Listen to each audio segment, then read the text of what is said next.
Okay, so the other night we had some homework involving intercepted arcs and inscribed angles.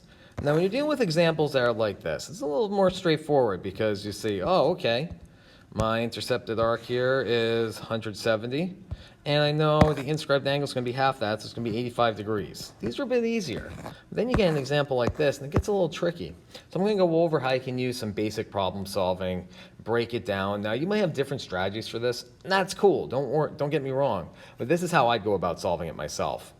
So here's what I'm going to do. First of all, I see an arc right here. It's 100 degrees. So I have to identify that inscribed angle. Now, inscribed angle, remember, has to touch the outside of your circle here. It has to touch the circumference there.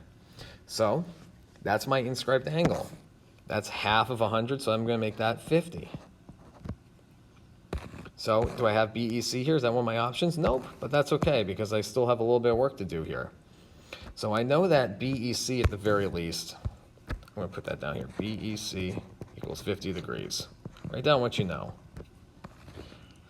Now, I also noticed, we're going to keep that 50 degrees here because you'll see why in a moment. We have a line, BD here. I'm going to do this in blue. That's the diameter of my circle. And I also have a triangle going on here. A couple triangles, but this is the triangle I'm focused on. Because I've got my diameter here. And I know that if I have a diameter of my circle that's part of a triangle, right? Then that means the opposite angle is going to be 90 degrees. Right here. So I know that that's going to be 90 degrees. So I'm going to write down here, BED equals 90 degrees. And let's see if that's one of my options. Ah, it is. What do you know? So I've got that one out of the way. And let's see. I just noticed something. I have BEA as one of my options. I did solve that over here. BEA. Because I said BEC, but don't forget. BEA. Very similar. See? Just extends it a little bit. So BEA is 50 degrees. So I did solve that. See, just thinking your way through this, you'd be amazed at how much you can solve. All right, so now I got to solve some other angles before I get moving a little bit. Now, I know that BEA or BEC is 50 degrees. I know that this entire thing here, right here, this has to equal 90 degrees. So this part's 50. Subtract 50 from 90, and I get 40 degrees. So I know that BED is going to be 90 degrees. I know that AED is going to be 40 degrees. Is that one of my options? What do you know it is?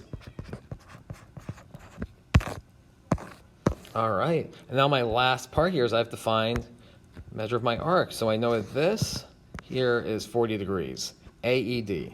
My arc here of AD is going to be double whatever AED is. So 40 doubled is going to give me 80 degrees. And I've solved all these examples. Now, again, this can be a bit tricky. And when you're looking at something like this, don't be too intimidated. Go with what you know. Start breaking it down. Like you know that there's 100 degrees here. And you know that you have an inscribed angle here. You know the relationship between those arcs and those inscribed angles. So again, just cut that arc in half. Get 50 degrees. You also know that you have a diameter here, which is part of a triangle. So you know that this whole thing must be 90 degrees, which means 50 plus something has to give you 90. Go with that 40. And then last but not least, you know what this is an inscribed angle. Find your arc here of AD. Just double that inscribed angle. Cool. Hopefully this helps you not only with this problem, but when you encounter similar problems in your future.